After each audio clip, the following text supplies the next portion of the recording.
Hi students, आप देख रहे हैं क्वालिटी एजुकेशन और मैं हूं हुमा। आज का हमारा टॉपिक है एडजस्टिंग एंट्रीज के फॉर्मेट, उसके रूल्स।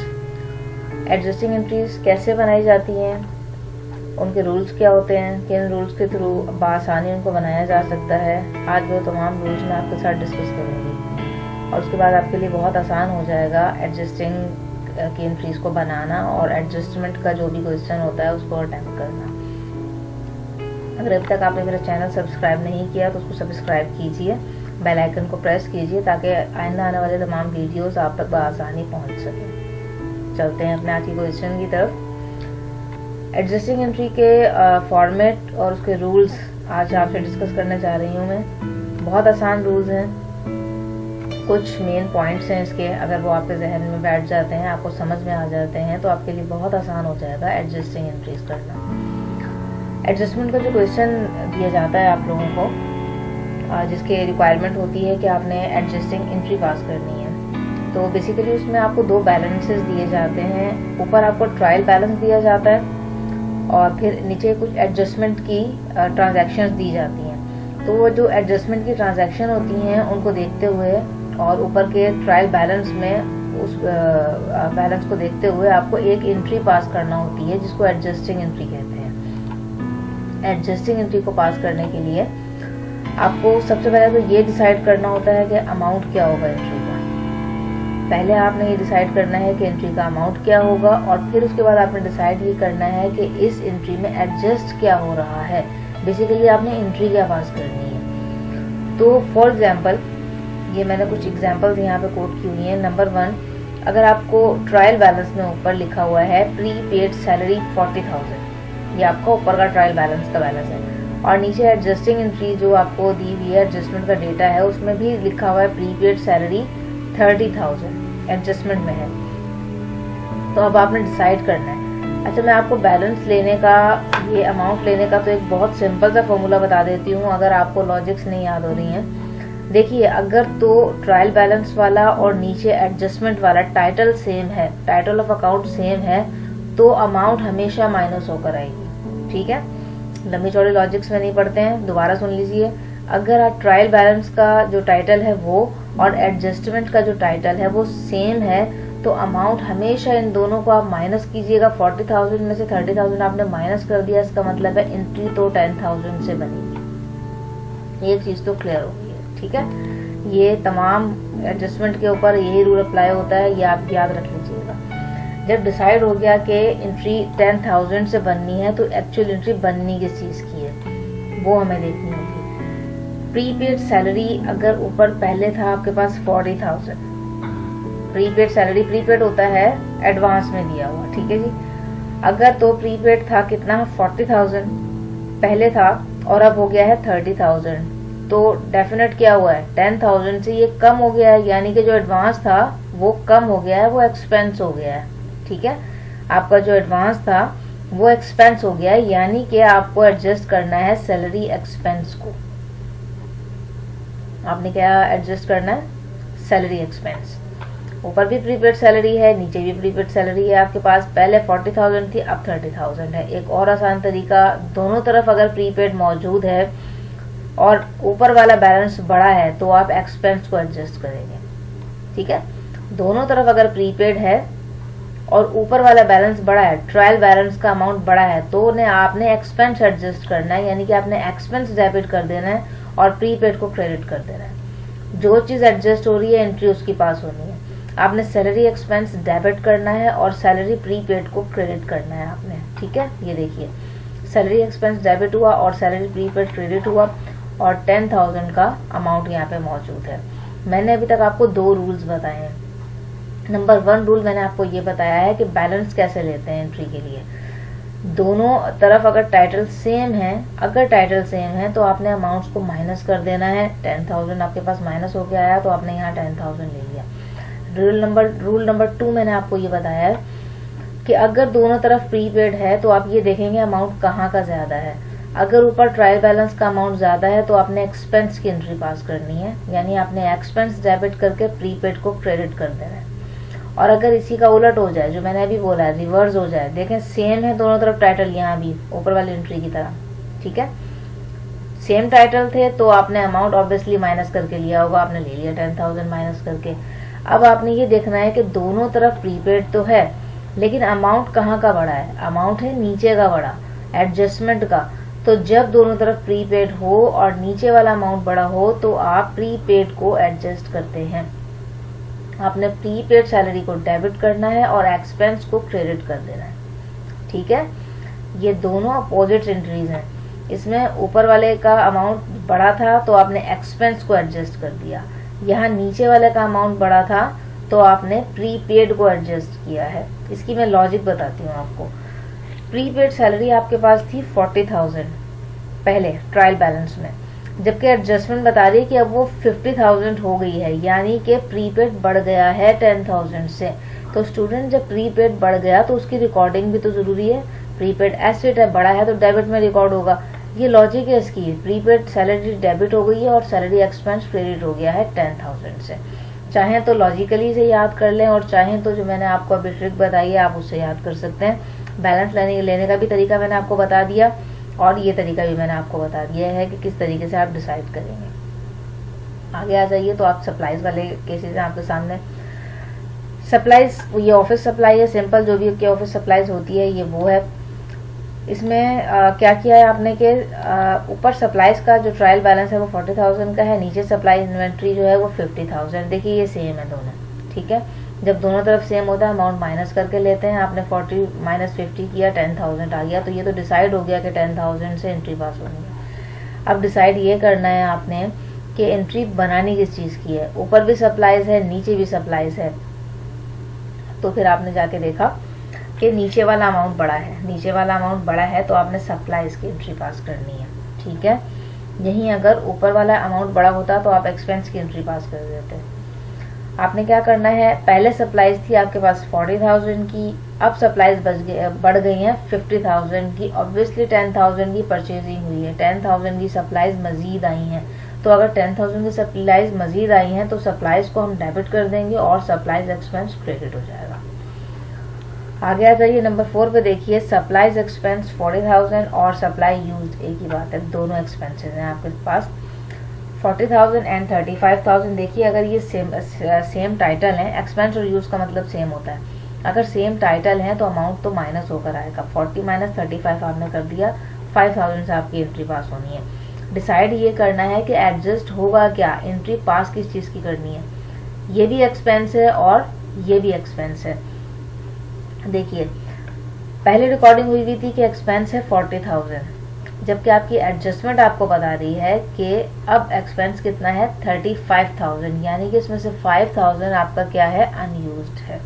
अनयूज्ड है ना सप्लाईज, एक्सपेंस नहीं हुई है वो, इसलिए आपने क्या किया, सप्लाईज को आपने डेबिट कर दिया। देखिए एडजस्टिंग सप्लाई की होगी, सप्लाईज को आपने डेबिट कर दिया और आपने सप्लाई एक्सपेंस को क्रेडिट कर दिया यहाँ पर। आगे आ जाइए, सप्लाईज है ट्रायल बैलेंस में और सप्लाई यूज्ड यानी कि सप्लाई एक्सपेंस आपको मिल रहा है एडजस्टमेंट में, डिफरेंट हो गया टाइटल। ऊपर सप्लाईज है, नीचे सप्लाई यूज्ड है। अब यहाँ पे एक बहुत आसान रूल मजीद मैं आपको बता देती हूँ। जब दोनों तरफ टाइटल अलग अलग होते हैं तो हमेशा जो नीचे वाला टाइटल होता है एंट्री भी उसी के पास होती है और अमाउंट भी उसी का लिया जाता है। 1 सेकेंड सुनिए, जब दोनों तरफ टाइटल डिफरेंट होते हैं, ट्रायल बैलेंस में और एडजस्टमेंट के टाइटल डिफरेंट होते हैं, जैसे यहाँ पर हैं सप्लाईज और सप्लाई यूज्ड, तो हम क्या करते हैं कि जो नीचे वाला होता है आपका एडजस्टमेंट का होता है, अमाउंट भी उसी का लिया जाता है 35,000 और एंट्री भी उसी के पास की जाती है। सप्लाई यूज यानी कि सप्लाई एक्सपेंस की एंट्री पास की जाएगी। सप्लाईज एक्सपेंस डेबिट और सप्लाईज क्रेडिट, यही 35,000 एडजस्टमेंट वाला। मजीद नीचे आ जाइए, supplies expenses and supply unused दोनों डिफरेंट टाइटल्स हैं। सप्लाई एक्सपेंस अलग टाइटल है और सप्लाई अनयूज्ड जो है वो अलग टाइटल है। अनयूज्ड मतलब प्रीपेड। जब दोनों तरफ डिफरेंट है तो अमाउंट तो नीचे वाले का आएगा, एडजस्टमेंट का हर हाल में 30,000 और एडजस्ट भी आप क्या करेंगे, यही वाला टाइटल करेंगे। मैं जो पहले बता चुकी हूँ कि जब टाइटल ऑफ अकाउंट डिफरेंट हो जाते हैं दोनों बैलेंसेस के, तो हमेशा जो नीचे एडजस्टमेंट में आपको बैलेंस दिया गया है, टाइटल दिया गया है, आप उसी की एंट्री पास करेंगे। टाइटल भी यही आएगा, ये वाला आपका अनयूज्ड वाला, और एडजस्टमेंट भी आपने कितने की करनी है, इस 30,000 की। देखिए 30,000 की एंट्री है, अनयूज का मतलब होता है प्रीपेड, ठीक है। आप अनयूज ना भी लिखें तब भी ठीक है। सप्लाईज आपने डेबिट कर दिया और सप्लाईज एक्सपेंस आपका क्रेडिट हो गया 30,000 से। होपफुली अभी तक आपको वीडियो समझ में आ रही होगी। इसके बाद चलिए सैलरी एक्सपेंस की तरफ। सैलरी एक्सपेंस में आपने क्या करना है, देखिए salary expense and salary expense title same है आपके पास, दोनों तरफ क्या है, एक्सपेंसेस है। अब दोनों तरफ अगर एक्सपेंसेस हैं तो ऑब्वियसली बैलेंस जो है वो माइनस होकर आएगा आपकी एंट्री का। 50 माइनस 40 किया तो 10,000 हो गया। अब आप यहाँ पे देखिए दोनों तरफ टाइटल ऑफ अकाउंट जो है वो आपके पास सेम है। तो अब देखना होगा आपको, पहले आप बता रहे हैं कि सैलरी एक्सपेंस है 40,000, फिर बताया जा रहा है कि अब तो सैलरी एक्सपेंस बढ़ के 50,000 हो गया।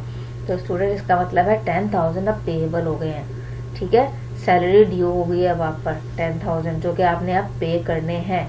दोनों तरफ एक्सपेंसेस हैं और नीचे वाला अमाउंट बढ़ा है तो पेएबल को एडजस्ट किया जाएगा, ठीक है। दोबारा सुनिए, दोनों तरफ एक्सपेंसेस हैं और नीचे का अमाउंट बढ़ा है तो पेएबल एडजस्ट होगा।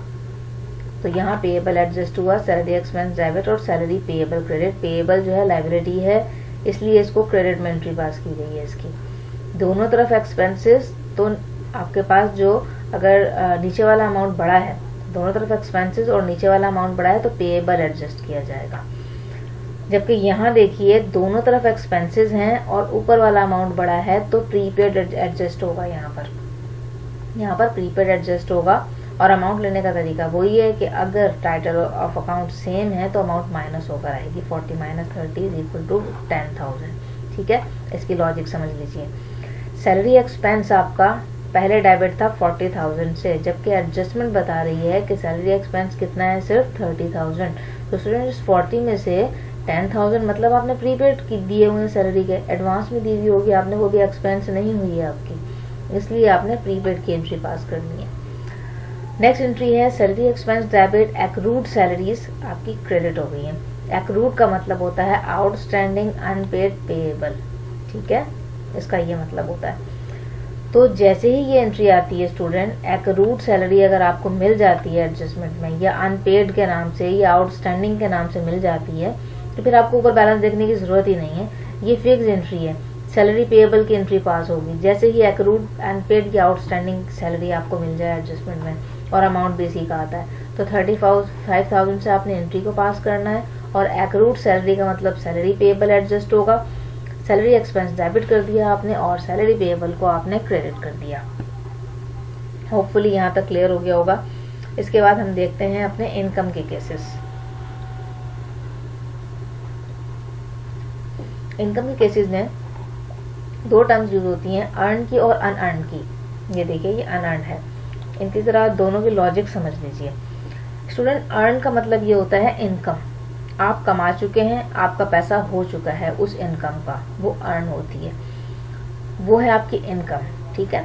एक होती है अनअर्न। अनअर्न का मतलब ये होता है अभी वो पैसा आपका हुआ नहीं है, ठीक है, आप एडवांस में आपने रिसीव कर लिया लेकिन अभी आपने वो सर्विसेज प्रोवाइड नहीं किए या वो गुड्स प्रोवाइड नहीं किए तो वो भी आपने कमाया नहीं है, वो अनअर्न है आपके लिए। अनअर्न होती है लायबिलिटी आपकी, ठीक है। दोनों तरफ टाइटल ऑफ अकाउंट सेम है, दोनों तरफ क्या है आपके पास, अनअर्न कमीशन है, तो अमाउंट तो माइनस होकर आएगा, ये तो हमने डिसाइड किया, पहले से डिसाइडेड है। 40 में से 30 माइनस किया 10,000, एंट्री आपकी 10,000 के पास होने वाली है। दोनों तरफ अनअर्न हो और ऊपर वाला अमाउंट बड़ा हो तो इनकम की एंट्री पास होती है। दोनों तरफ अनअर्न हो और ऊपर वाला अमाउंट बड़ा हो तो इनकम की एंट्री पास होती है, इनकम को हमेशा क्रेडिट करते हैं, ठीक है। Unearned commission debit, commission income आपकी क्रेडिट। ओके स्टूडेंट्स, इसकी लॉजिक समझ लीजिए। अनअर्न कमीशन पहले 40,000 था, आपकी लायबिलिटी थी, आपने पैसे लिए हुए थे लेकिन आपने अभी काम नहीं किया था, जबकि एडजस्टमेंट बता रही है कि उसमें से सिर्फ 30,000 है अनअर्न, मतलब ये 10,000 का जो बीच में डिफरेंस आ रहा है वो आप कमा चुके हैं, वो आपकी इनकम हो चुकी है, दैट इज वाई आपने कमीशन इनकम रिकॉर्ड करनी है।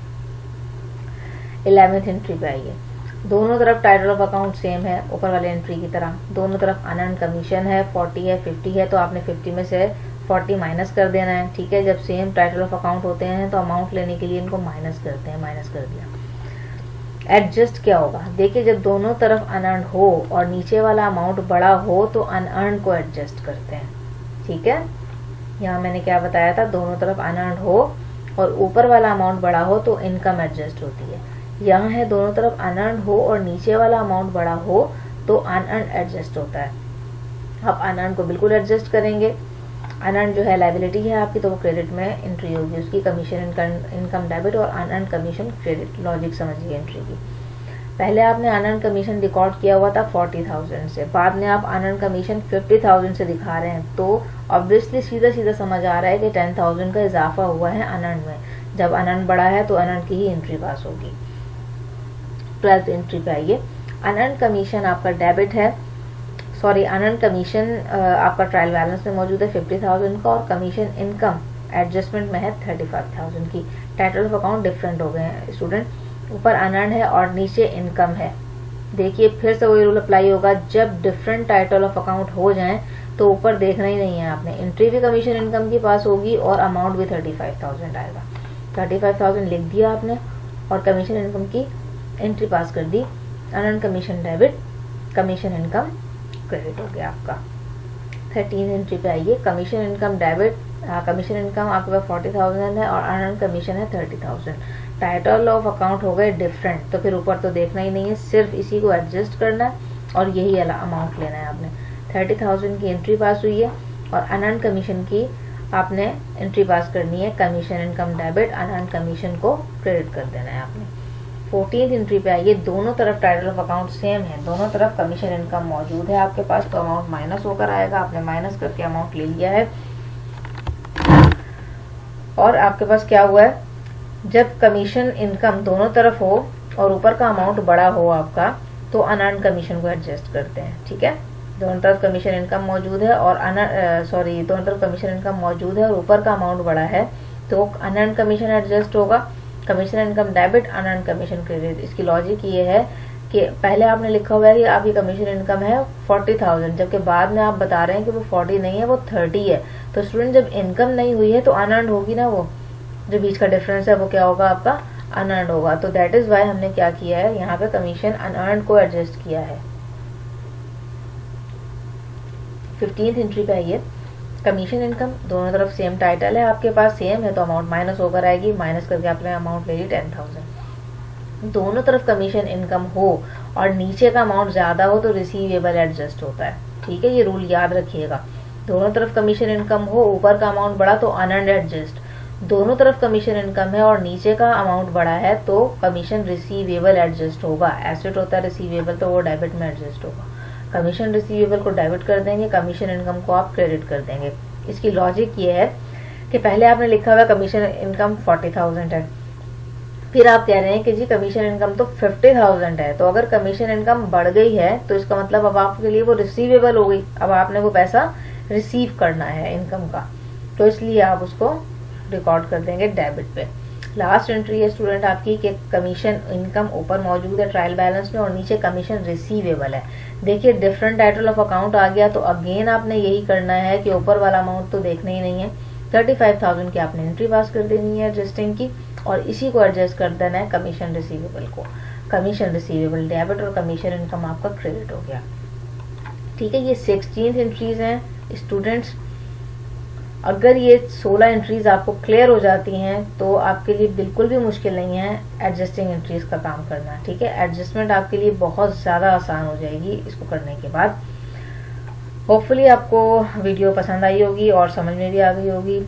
अगर आपको वीडियो पसंद आई है तो मेरे चैनल सब्सक्राइब कीजिए, इसको लाइक शेयर और कमेंट ज़रूर कीजिएगा। अगर इससे रिलेटेड आपके कोई भी क्वेश्चन है तो आप आसानी कर सकते हैं, कमेंट सेक्शन में जाके मुझसे पूछ लीजिए, मैं आपको आंसर कर दूंगी इसका।